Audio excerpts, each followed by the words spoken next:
ప్రతి దానికి కూడా వడ్డీతో సహా మహిళలందరూ కూడా తెలుగుదేశం పార్టీ మీద మేమందరం కూడా పగ తీర్చుకుంటామని మీ అందరికీ తెలియజేస్తాం. ఒక మహిళను ఉద్దేశించి ఇటువంటి దాడుల గురించి అందరికీ నమస్కారం. మనం చూస్తూనే ఉన్నాం, ఈ రోజు కూటమి ప్రభుత్వం అధికారంలోకి వచ్చిన తర్వాత మహిళలే కాదు చిన్న పిల్లల మీద కూడా ఈ రోజు అగత్యాలు జరిగే పరిస్థితి ఉంది. అలాంటిది నిన్న నిజంగా ఇది చాలా మనం అందరూ కూడా చింతించాల్సిన విషయం. అంటే ఒకటి ఆలోచించట్లేదండి కూటమి ప్రభుత్వ పరిపాలనకులు.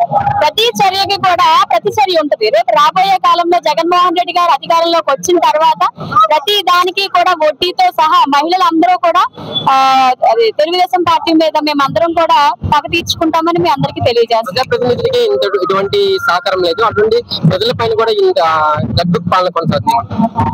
అండి రెడ్ బుక్ పరిపాలన అన్నది లోకేష్ గారు తీసుకొచ్చారు. ఆ లోకేష్ గారు అంటే ప్రతి విషయం మనం గుర్తుపెట్టుకోవాలి. రాజ్యాంగం ప్రకారము దానికి ఒక నీతి న్యాయం ఉండాలి, ధర్మం అధర్మం ఉంటుంది. ఎవరైతే తప్పు చేశారో వాళ్ళకి శిక్ష పడాలి తప్ప న్యాయంగా పోరాటం చేసే అంటే వైఎస్ఆర్ కాంగ్రెస్ పార్టీ కార్యకర్త అయితే చాలు, వాళ్ళ మీద తప్పు చేసినా చేయకపోయినా కూడా ఈ రోజు వాళ్ళని హింసించే పరిస్థితి మనకు కనబడుతుంది. రేపు రాబోయే కాలంలో జగన్మోహన్ రెడ్డి గారు ప్రవేశపెట్టిన డిజిటల్ బుక్ అంటే తప్పు ఎవరు చేస్తారో వాళ్ళ వీడియోలతో సహా అందులో పెడితే వాళ్ళకి తప్పకుండా శిక్ష పడుతుందని చెప్పేసి జగన్మోహన్ రెడ్డి గారు చెప్పారు. ఒకటే మీరు గుర్తుపెట్టుకోవాలి, నక్కకి నాగలోకానికి ఉన్న తేడా మీరు అక్కడే గమనించాలి. ఎందుకంటే జగన్మోహన్ రెడ్డి గారు తప్పు చేస్తే శిక్షిస్తామన్నారు.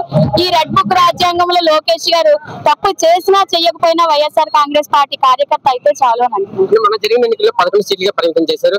అయినా కూడా మీ పార్టీ ఏ కార్యక్రమం పెట్టినా కూడా ఇంత పెద్ద ఎత్తున ప్రజలు వస్తున్నారు, ఏమంటారు?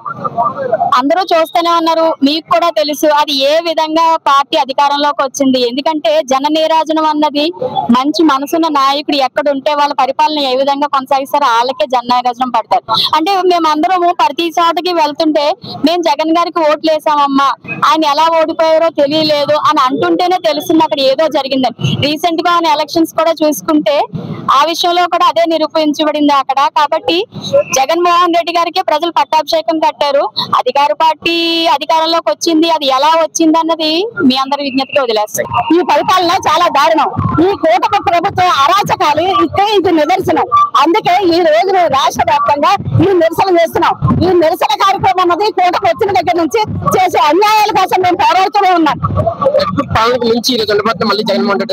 రెడ్ బుక్ పాలన అని పెట్టుకోవడానికి నిజంగా రాజ్యాంగం నిర్మించిన బాబాసాహెబ్ గారు అంబేద్కర్ గారు రాజ్యాంగం ఉండగా ఈ రెడ్ బుక్ రాజ్యాంగం అన్నది చాలా తప్పు. దీన్ని కక్షపూరిత రాజకీయాలకు చేస్తున్నారు. ఇది కోర్టులు కూడా సుమోటోగా ఇలాంటివన్నీ తీసుకోవాలని ప్రజల్లో కూడా అవగాహన కల్పించి వీళ్ళ మీద వ్యతిరేకత అన్నది ఎలాగా పెరుగుతుంది, ప్రజలు కూడా ఇవన్నీ గమనించాలని మరొకసారి కోరుకుంటున్నాం.